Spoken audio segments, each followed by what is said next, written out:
Hello and welcome to our second programme that allows you to meet the Democratic candidates. My name is Keith Waite and I'm here of course with my two close running mates, Victor Tafur and Leon Potok. We are running together as a leadership team for 3 open seats on the Village of Mamaroneck Board of Trustees. The election is November 8. There's an important national election, but there's a very important local election as well. Today we want to discuss some of the key issues facing our village and to let you know why we deserve your votes. We will also take the opportunity to show you some ways in which the 3 of us have been making a difference for you in our village. We all know that Mamaroneck is a great place to live. It has natural beauty, a vibrant commercial life, a diverse population, and community activities that reflect our diversity. We all want to see Mamaroneck thrive. For the 3 of us, that means a focus on ways to improve life, work, and business while maintaining the special character of our village. The 3 of us agree on 3 fundamental and common sense principles that will move Mamaroneck forward while preserving our quality of life. We stand for sensible development, environmental sustainability, and community involvement. So, we'll now explain this platform and show how these commitments shape our whole approach to the issues that face the village now and that may arise during our tenure as trustees. Let's start with environmental sustainability. We have a tremendous resource in our harbor, coastline, and rivers, but we cannot take it for granted. This is Mamaroneck Harbor, a place I really love, and my family too. We come here to kayak, to walk, to bike, but there's more to it. If you see the harbor, it's actually a working harbor. They make boats, they repair boats, there's recreation. If you look closely, there's actually 2 rivers that come into this harbor. There's Beaver Swamp Brook coming from that side, and from this end you have Mamaroneck and the Sheldrake rivers. So those rivers, bring life to this estuary, but also bring pollution, and we have to be concerned about that. It's pollution because we're at the bottom of the watershed and you get all the runoff coming into this location. So it looks actually clean, but we have to work hard to preserve it. And that's one of the purposes and goals that we have. For the last couple of decades, I've been working with community groups to try to protect water bodies, Long Island Sound, the Hudson River. Now I want to come and participate and work and collaborate from the inside, from local governments, which have a very important role. The village has been doing a lot of work, same as the county, the state. I think I can contribute to that effort and hope to do something good for Mamaroneck. That video was shot outside the Marine Education Center. We are proud of the center, which was recently expanded and upgraded using village funds and private donations. The Marine Education Center will educate our children about our marine environment and the importance of protecting our harbor. Yes, the village needs to do much more to protect the harbor and rivers and improve water quality for the multiple uses that we have in Mamaroneck. The village has been cleaning and fixing broken sewage lines, trying to find illegal hookups, and some effort has gone to better control stormwater runoff, which is considered the #1 problem in estuaries like Long Island Sound. Much more needs to be done on both fronts, sewage and runoff of pollution. We need to focus on the hot spots we know exist, and we must finally have a water quality program for the village that is proactive, not reactive. Funding for these problems is scarce, so we need to invest any dollar very carefully and effectively. We also need to approach upstream communities to make sure they take it as seriously as we do here. On this topic, we strongly support the initiative included in the updated coastal program known as the Local Waterfront Revitalization Program, or LWRP, and they're calling for a village-wide water quality assessment and improvement program and for reestablishing an advisory committee on water quality. We actually prefer to say coastal program because our entire village is covered under the program, not just the waterfront. The update is nearing completion after years of work by consultants at great taxpayer expense, although we received a grant from the state for the update and was recently reviewed by a citizens working group. and I participated in that group. Hopefully it goes now to the board and they accept it, and it will go to the Department of State for a final approval. And it's worth noting that Mamaroneck had the first program in the state, and it's regarded as an example of community engagement, and it's probably the main reason why Mamaroneck Harbor is quite unique in the Sound. As you can see, we're very excited that Victor, as an environmental attorney, has the skills and experience to understand these issues, set priorities, and help come up with sensible approaches. We know that he will be a proactive defender of all things environmental, and he's certainly a valuable member of our team. Another extremely important plank in our platform is sensible development, which seeks to balance growth and change with the need to protect our neighbourhoods over the long term. I think we all know that development is important to keep Mamaroneck attractive to residents and businesses alike, but we need to maintain the charm of our village moving forward. Remember, we are just that, a village. We are not a town or a city like Rye or New Rochelle or White Plains, so the types of development that we have in mind should be consistent with our size and our character. And also that whatever we build is sustainable after the developers have long gone. One very exciting happening in the village, and something that I am actively involved in and very passionate about, is an effort to revitalise the industrial area. So let's take a look at that now.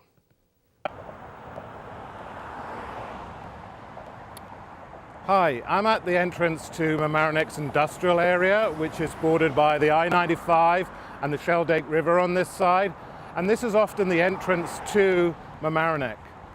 2 years ago, the village created the Industrial Advisory Committee. I'm a member and a passionate supporter of revitalising the industrial area here in Mamaroneck. I believe strongly that we can really attract new small businesses, incubator businesses into this area to make this a really attractive area for both businesses and for people who want to work here. One of the things I want to make sure people understand, that in redeveloping this area, we're not trying to remove anyone, displace anyone that's already here. We also don't want to compete with Mamaroneck Avenue and the business district there. We want to bring in businesses that will complement the businesses that we have already in that area. In addition to attracting small businesses into this area, it is important to me that we balance this growth with environmental projects as well, like opening up the Shelldake River for walking and for parks. Keith, I'm glad you brought in environmental issues and community issues as part of the environment development opportunities for this area. There is a major flooding problem in that area, as we know, and we have to make sure that all stakeholders in the industrial area and the residents in the nearby neighborhoods are heard. Flooding is, of course, a big issue in this village, a big challenge, and since we sit on the bottom of a watershed, we need to address it properly. Finally, we have a long-term solution in sight, which is the project by the Army Corps of Engineers that the three of us strongly support, and we have been involved in our different roles. Leon, you have been one of the champions for this project, and you went down to Washington to convince the federal government to get involved. So please tell us about it. So the U.S. Army Corps project is an enormous opportunity and one that we are not likely to see again in our lifetimes. I've been actively involved as a trustee. I've served as liaison from the Board of Trustees to the Flood Mitigation Advisory Committee and have represented the village in meetings with the Army Corps in Washington, D.C. and in New York. At this point, it appears that it will be 2019 before we see shovels in the ground. Between now and then, the Army Corps needs to finish its final report, and Congress then needs to authorize and fund the project. Only then will the Army Corps be in position to enter the design phase, when the village will have the opportunity to work with the Army Corps to ensure that the design takes into account sensible concerns about the environment and the extent of land easements. We also know that the design of the project has already been modified to reflect the concerns that were raised during the environmental review process last spring. In the meantime, we will work with the Flood Mitigation Advisory Committee to see what can be done for now, both in terms of short-term measures to mitigate flooding and emergency preparedness. I have been attending the Flood Mitigation Committee meetings for some time, which are open for all residents. The committee is really an example of openness, collaboration, and leadership, and is considering now how the project relates to other efforts, such as the industrial area that Keith explained. So flooding is not the only demand on our community. We have a range of infrastructure and planning needs. Our Department of Public Works, for example, has facilities in the industrial area that are antiquated and need to be upgraded. Our sewer lines are old, and we need to continue our sewer relining program that serves to reduce leaks into our groundwater. We are also planning to significantly improve signage in the village, especially signage for parking in the central business district and for landmarks in the village. And we cannot address these issues in a piecemeal way. We need to resolve them in a holistic, systematic and planned way, one that takes into account both the comprehensive plan that we have and the cost effectiveness of any solution. We should also ensure the best advice we can get from experts and community members. That's part of sensible development. We need to be able to join the dots on development in a more strategic, less tactical, knee-jerk fashion. And we can't just look at today's costs, but must consider long-term capital and operating needs. That's planning. Well, if I may add, Keith, you clearly have financial and business background of over a quarter of a century that will be invaluable for helping with issues of management and fiscal responsibility, as well as sensible development. Now I feel old. As we have said, sensible development means, let's be very clear, development maintaining the character of our neighborhoods. Right now, the Board of Trustees is considering a number of important zoning changes to keep our quality of life and village character that were recommended by the Planning Board and with the support of the Planning Department. The Planning Board will now work with two other volunteer land use boards, the Zoning Board of Appeals and the Harbor and Coastal Zone Management Commission, to provide additional feedback to the Board of Trustees. Changes to zoning must be supported by the comprehensive plan and carefully consider the voices of all residents. Regardless of the outcome, we are committed to reviewing zoning to ensure that the village keeps its essence and vitality. The village must remain steadfast in that pursuit, as are neighboring communities. We also need to move ahead with a sustainability initiative to consider economic and environmental sustainability in the village. Again, other communities, such as the town of Mamaroneck and Rye, have such initiatives. We are on the right track with a number of positive things happening in our village. Our parks have never looked better. We've had upgrades in Florence, Warren, and Stanley Avenue playgrounds, and we will soon have the opportunity to create a new park or recreational space on Taylor's Lane, just off Boston Post Road. And for the first time in years during my tenure on the board, the playing fields are clean. Let me show you what I'm talking about at Harbor Island Park. We're in Harbor Island Park, the jewel of Mamaroneck. For years, though, our jewel was fouled up with the droppings of Canadian geese who found this a pleasant place to make it their home. Our kids playing in the fields would come back all dirtied up, mucked up from the experience and disgusted by it. The village came up with a plan to solve the problem, and that was to contract with the U.S. Department of Agriculture to come and capture the geese in the spring and slaughter them. When this became public, the public was outraged. I took the initiative to find alternatives and eventually convinced the majority of the board to go along with alternative plans for solving this problem. What we did was we contracted with the dog service to chase the geese away and to convert the contract with the USDA to one whereby they would come and oil the eggs so the eggs would not hatch and thereby limit the growth of the Canadian geese population in the area. That, combined with the use of the vacuum that we use in the fields, has produced clean fields and a pleasant experience for our kids when they come use the fields. The way we dealt with the geese is an example of leadership and responsiveness to community concerns about both clean fields and a humane solution to the problem. Along with environmental sustainability and sensible development, our platform emphasizes community involvement. That means respecting our volunteer advisory committees and the recommendations they present to the board and the village manager. It means making our governing process transparent, respectful, and open, and listening to what all our fellow residents have to say. Another example of listening to our volunteer committees is our tree initiative.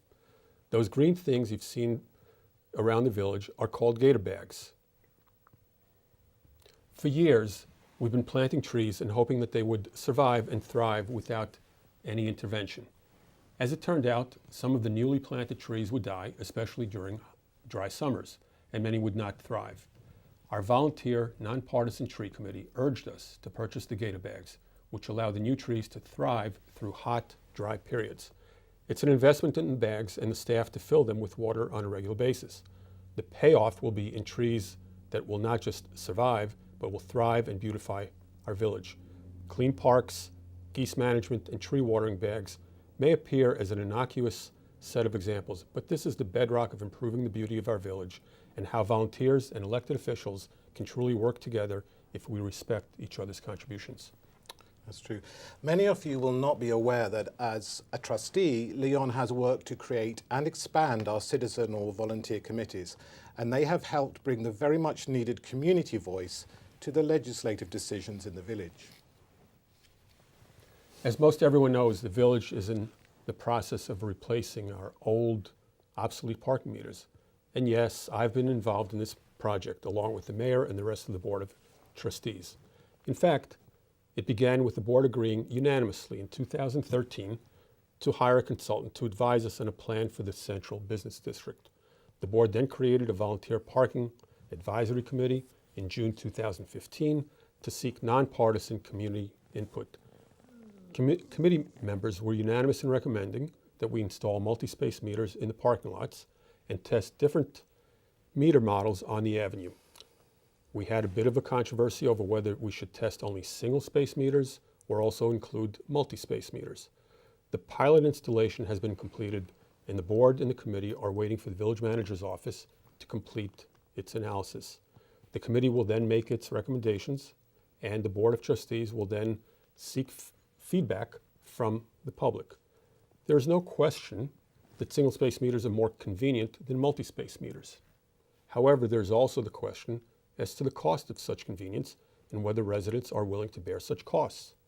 In hindsight, it is clear that the inclusion of the multi-space meters in the trial on Mamaroneck Avenue is prudent, as it allows us to make an informed decision based on the pilot installation.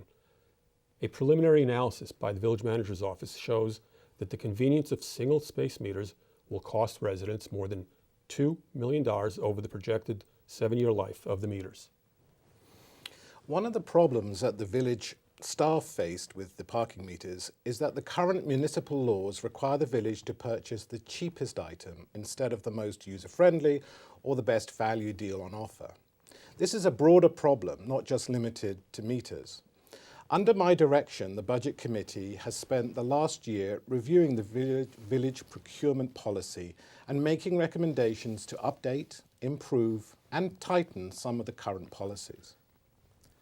We have also very recently drafted a law on the best value procurement, which is currently with the Board of Trustees for approval. The new law will allow us to consider such things as the best value of goods and services for the users.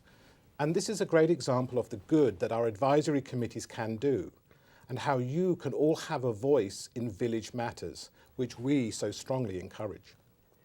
Broader representation, along with transparency, is a characteristic of good government, which leads us to the upcoming referendum on the November ballot. Voters will have a chance to vote for 2 new laws that would expand representation in village government. The more important of these 2 propositions would allow all 5 trustees, and not just the mayor, to nominate members to our 2 land use boards in the village, the Planning Board and the Zoning Board of Appeals. That had been the practice in the village for 80 years, until 2010, and that is the practice in the town of Mamaroneck as well. The second proposition would allow all 5 members of the board to hire and fire the village attorney, and thereby ensure that the village attorney provides advice to the Board of Trustees, and the board feels a duty, that the village attorney feels a duty to the entire board, rather than just to one member of the board who is authorized to dismiss him or her. As long as we're talking about the referendum, let's remind everyone to vote yes for these 2 propositions. So, after you've voted for me, Leon and Victor, then please vote yes for propositions 1 and 2. Lots to think about in November, but you can read more about us and what we stand for, as well as the new laws, on our website, mamaroneckdems.org. End of the commercial break. Victor. Our approach to controversial issues in general shows how critical it is to elect our entire team. Keith, Leon, and I have strong skills that are complementary, and we will work together to address difficult issues that we know will face our village over the next 2 years. We will work together in a civil, respectful, and constructive manner. Besides skills, we have relevant experience that will allow us to prioritize issues, analyze information, review with the community, and then come up with practical solutions that make sense to you, the residents of Mamaroneck. So, in 3 of the last 4 years, the Democratic majority in the board has pushed for and accomplished water rate reductions or moderate water rate increases when the mayor and the waterworks have been urging water rate increases, substantial water rate increases. Water rates today are lower than when I was sworn into office in 2012. I have taken the initiative and have reviewed the financial projections prepared by the waterworks and concluded that the increases recommended by the waterworks were not necessary. The Democratic majority has accepted my recommendations, and we thereby saved village residents and businesses more than $2 million in 2013 and more than $500,000 in 2015. For 2016, I have recommended a freeze in water rates as compared to an increase of $150,000 recommended by the waterworks and accepted by the other 2 members of the board. We care about dollars, and we have the skills, experience, and leadership to work together for you. We are a strong and sensible team that can lead on issues of environment and governance. We are listeners, and we will listen to the community, and we will respect everyone's voices. In the end, this is a place we all love. And because we cherish our community and the character of our village, we want to work to protect Mamaroneck and its resources while respecting all the people who live and work here. We hope that we have shown you in this program that as the Democratic team, we have a plan that will lead our village forward in the right direction. We are not just talking about the issues in the village, we are actively working on the solutions. That is why the 3 of us are running for trustee this year, and that is why we really hope that you vote for us on November the 8th. Thank you all for watching. Thank you.